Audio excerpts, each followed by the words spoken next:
Welcome back to the program, and we're staying with the Rivers situation for good reason, because worrying parallels are being drawn between what's playing out in Rivers State and, the political crisis of the 60s.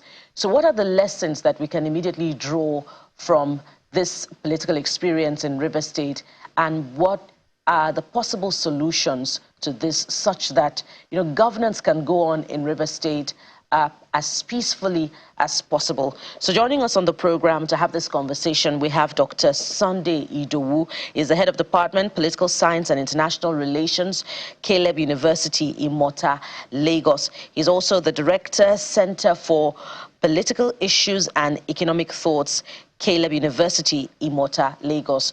Dr. Idowu joins us virtually. Good morning, Dr. Idowu. Welcome to the program. Can you hear me, Dr. Idowu? You may need to unmute so that we can hear you, so that we can have this conversation.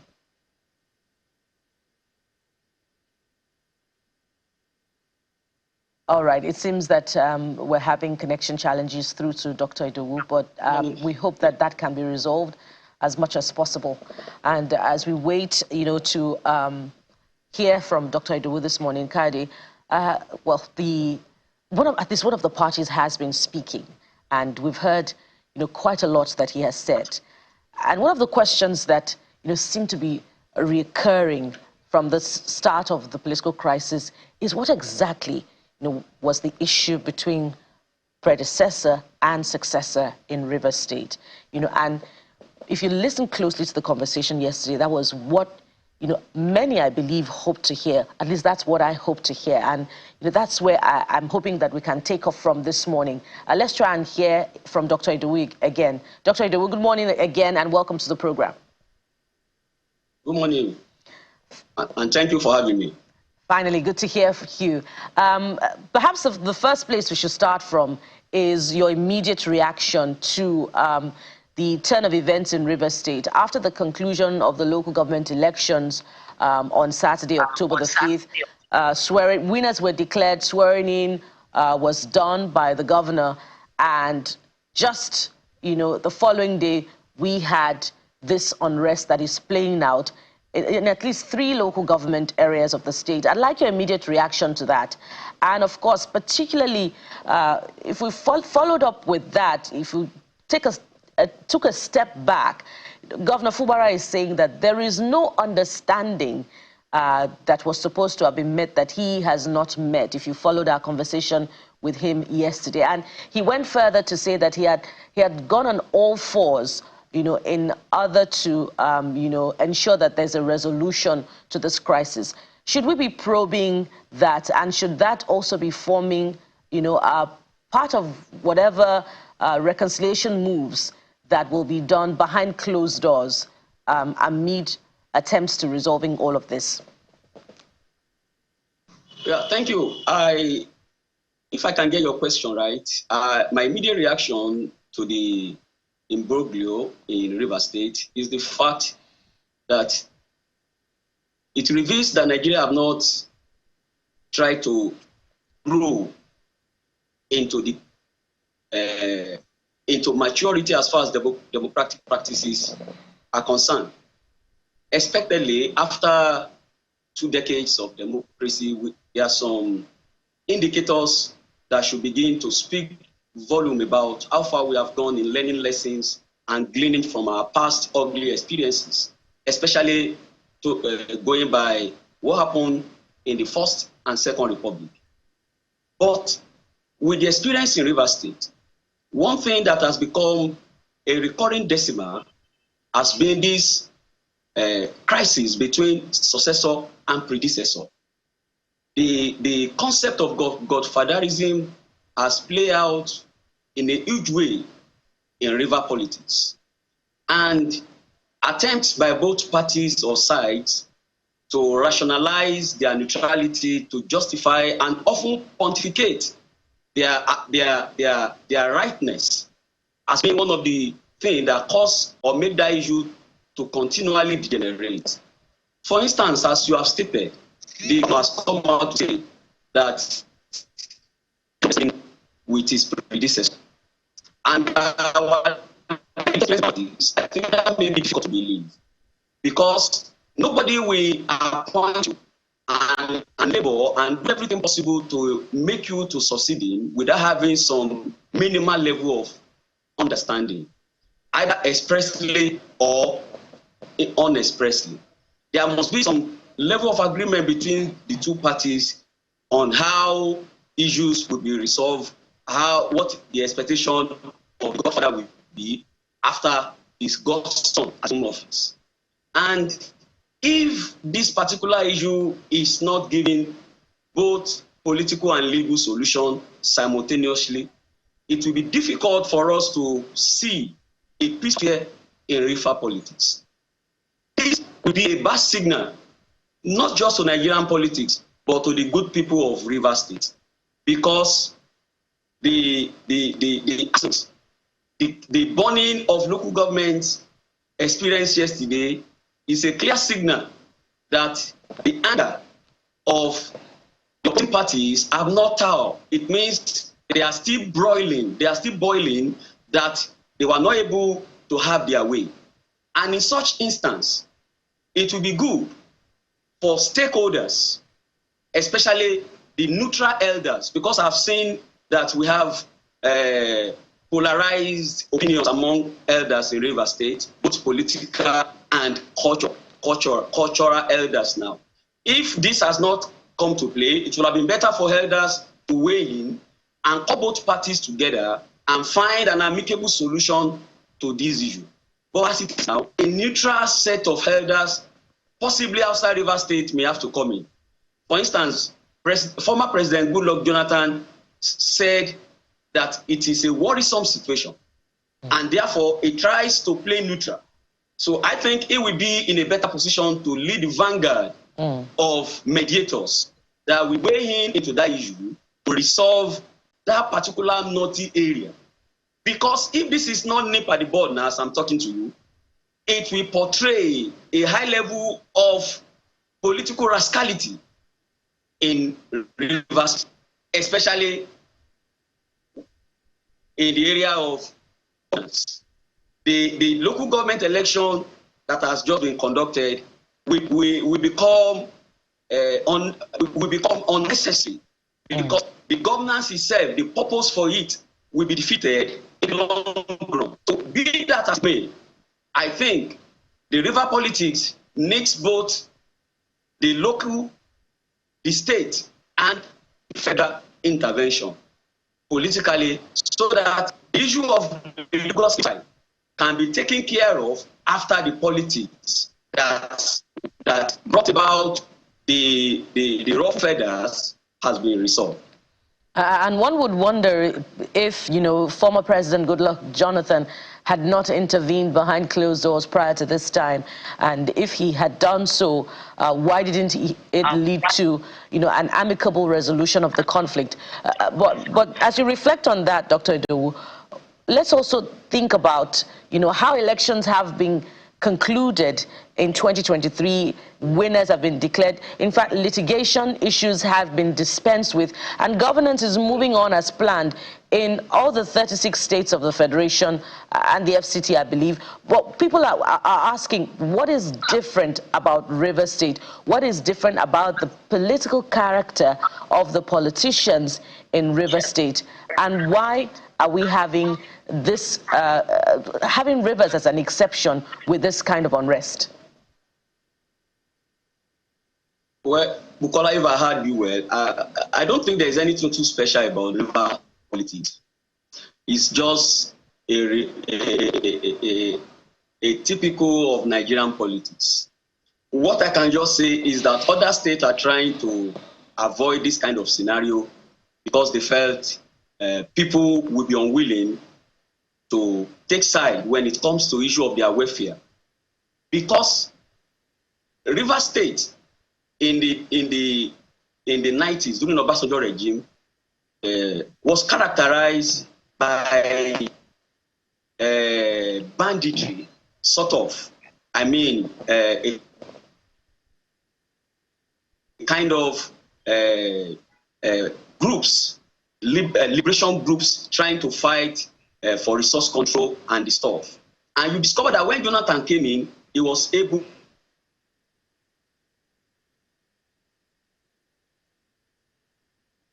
Oh dear. to manage the situation. Okay, to be he's back.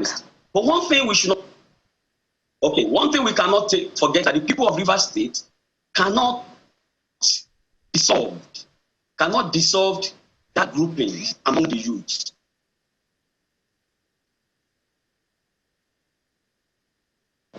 We're having challenges again with the except the elders, because I'm taking. Okay, we'll try to resolve that, Dr. Idowu. We've been having challenges with the connection through to, this conversation. I believe it's from your side, but let's try to resolve it, and then we'll return to the conversation. But Dr. Idowu has had, quite a lot to say, and he says there's nothing unique about the politicking of Rivers State. And if we traveled back down prior to this time, there was, a banditry challenge, particularly during the time of former President Olusegun Obasanjo. Right. So is it something, I believe that we have Dr. Idowu back now. Dr. Idowu, are you back? Yes. Okay, please land on your thoughts now. Okay, thank you. So as I was saying, the groupings that have seen forceful, that see force as a means to achieve their aim.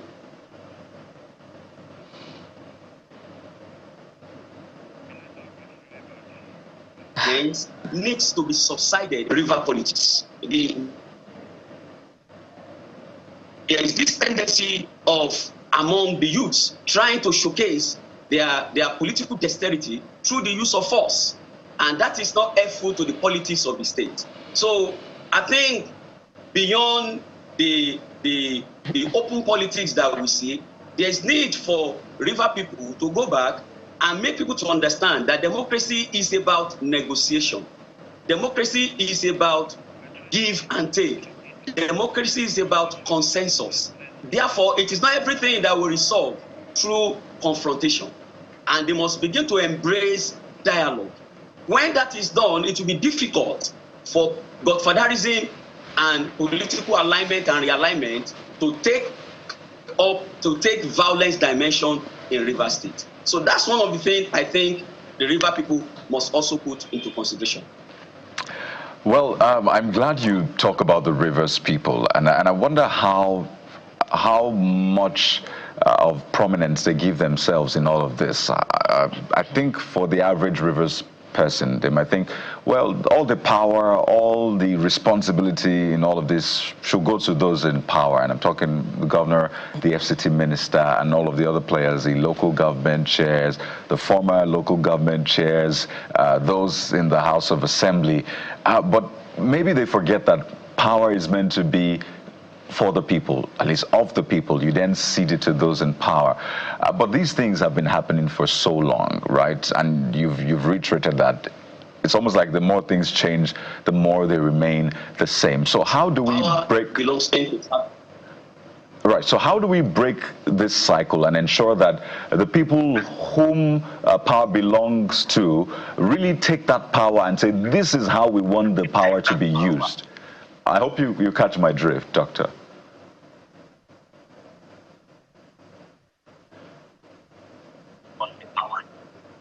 Okay, that would all right, please go ahead. That will become political. First come to realization that all what they are out to do or accomplish is not just to grab power. It's not what they can curry from the office. It's not about personal interest and aggrandizement, but on how to ensure that the people of Rivers State feel the impulse of their presence in office, either at the local government, the state, or at the higher levels. Now, the reason why I'm saying this is that there may be some misconceptions among the people of Rivers State, and I think it applies to Nigerians as well, whereby people believe that once you are in power, You are there to represent us. You are there to represent our constituency. So all the largesse and appurtenances of offices must return back to us, because we are the one that marshaled the way for you to get to that office. And if that orientation is still what is playing out in the midst of the citizens, definitely they begin to see politics as do or die affair, because once they lose out from gaining power or having access to power, they will believe or assume that for the next 3 or 4 years, they won't have access to largesse coming from the offices. And that should be a starting point. And I ask myself, the political alignment, political divisions in Rivers State, those who are taking the frontal line, those who are leading those groups, what are they doing to actually make people to understand that they are not there just to give them what they can have, but to give the people the service that they desire? Because if you are an elected person in Nigeria and you refuse to service the people back home, I tell you sincerely, you may not likely return back to that post.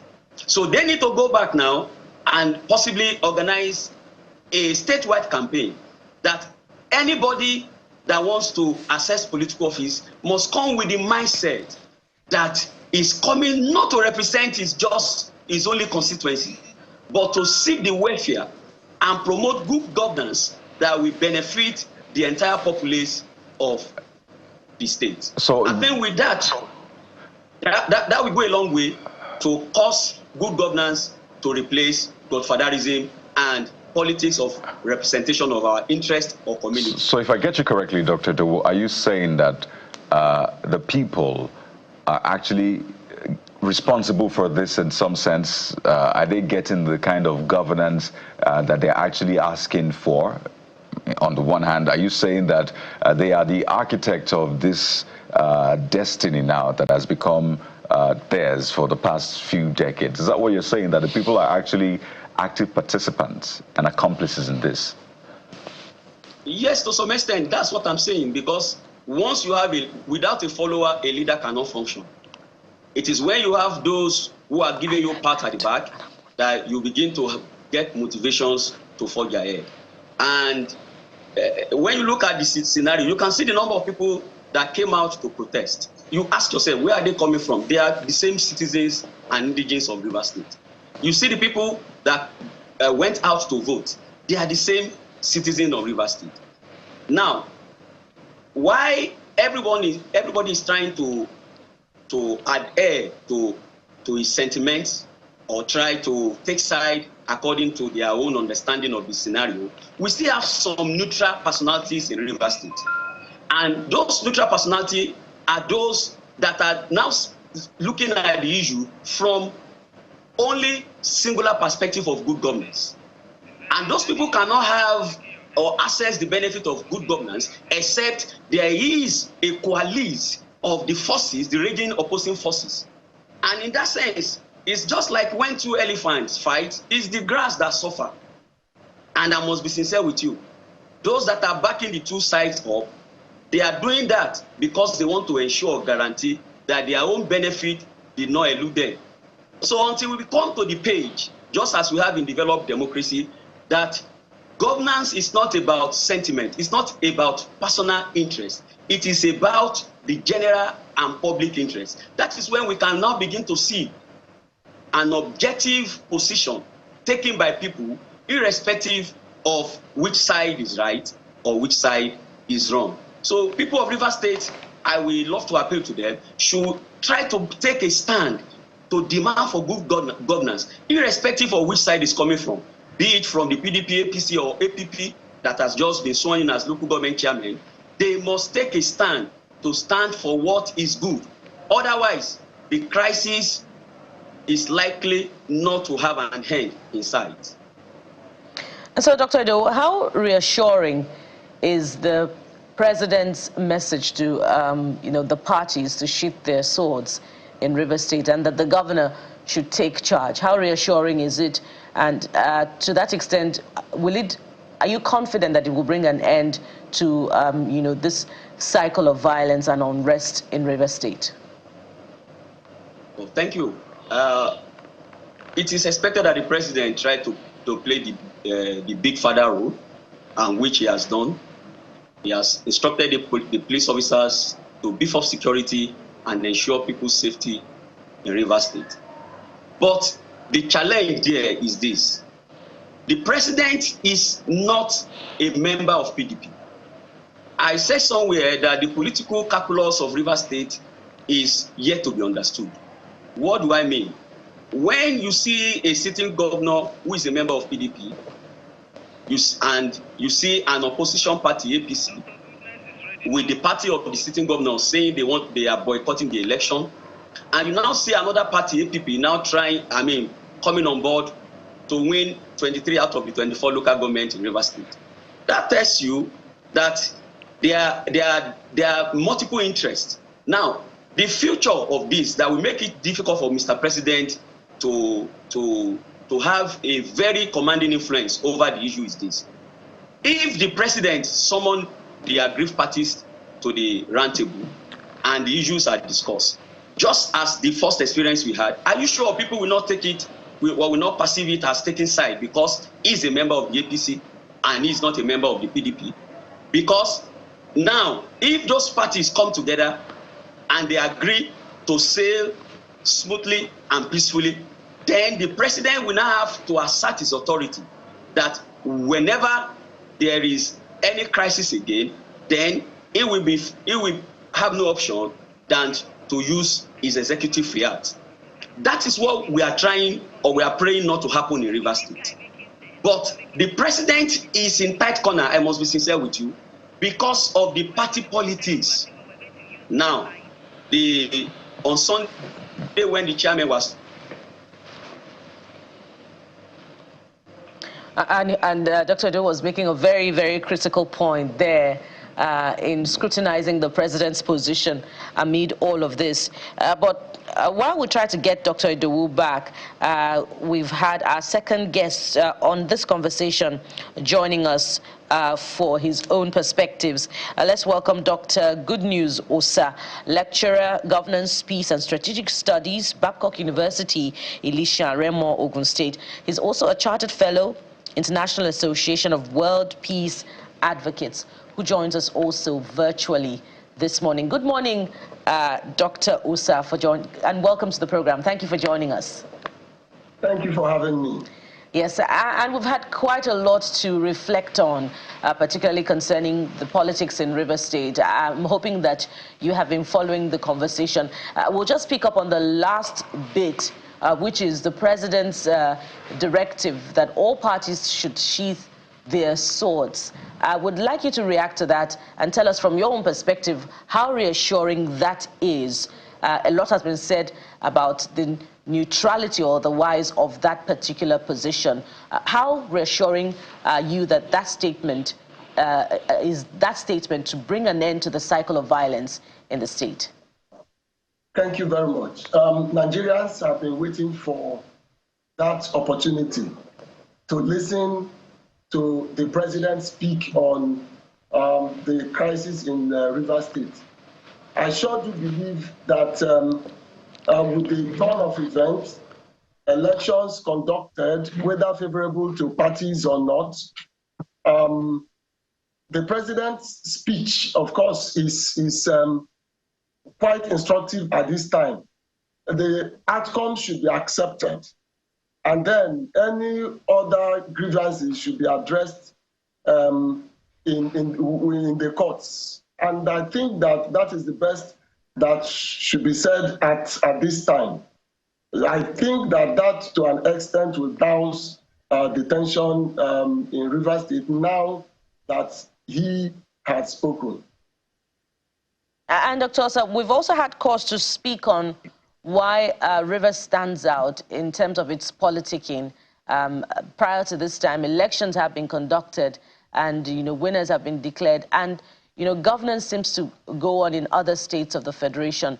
But here we are, more than a year down the line. There seems to be, a brick wall in terms of, the the politics of that state. Why is it different? Well, generally, elections are critical periods in Nigeria and globally. This is because they alter power structure within a state, subnational or national levels, especially where multiple actors seek to establish their claims over power. That of Rivers State is actually not different, especially with the FCT minister claiming to maintain his structure, and then the incumbent governor also wanting to maintain same structure. So there is a divergence. There is a divergence of who owns the structure. That is why. But particularly, you know that Rivers State is strategic to the nation's economy, and whoever is in charge of it will have a high stake even at the local and at the national level. So, of course, Rivers State has always been prominent, but not so bad, especially for local government elections. And there seems to be a consensus about the element of Godfatherism in all of this, and how, it is typical, between successors and executives, that there is a pattern of falling out somewhere down the line. But Rivers, in this case, again, seems to be an exception. At least we saw what played out in Kaduna State. The State Assembly had embarked on an investigation and, in fact, invited the former governor. But there seems to be, a certain difference in the management of that situation. Again, on this point, why, in your own view, is this different? Right from the onset, the former and present governors had disagreed, especially as we are told over who maintains the structure. Granted, the governor is the godson of the FCT minister.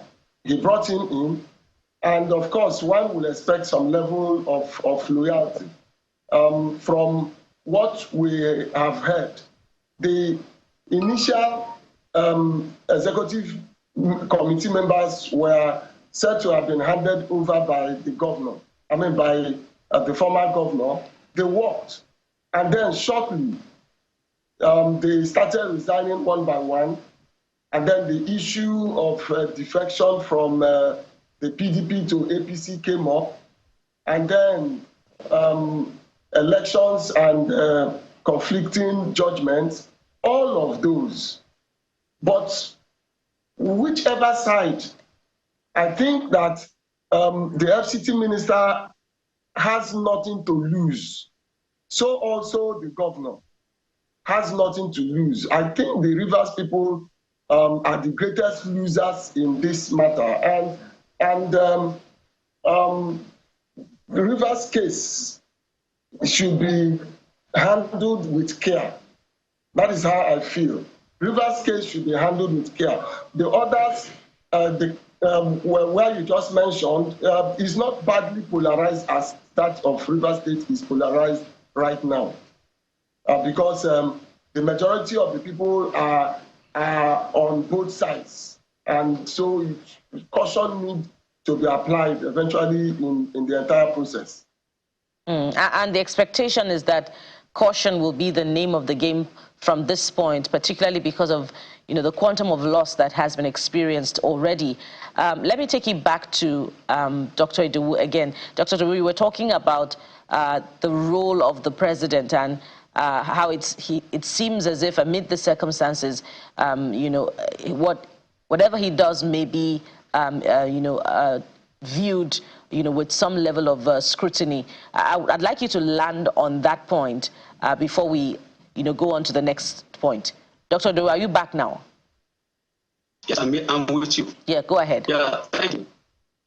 The weighing of the events is necessary. As I've said, if politics is taken out of everything the president does or what he do, that will help to navigate the path to peaceful atmosphere. But you don't have a social relationship without friction. Friction is part of it's a social phenomenon, and therefore people must understand that there is bound to be misunderstandings, but we must learn to come back to roundtables to discuss our differences and come back to agree. Now, the president, I must be sincere, has a job to do here. The president needs to restrain both the sitting government, the sitting governor, and the FCT minister, because it is obvious that they are the two camps behind.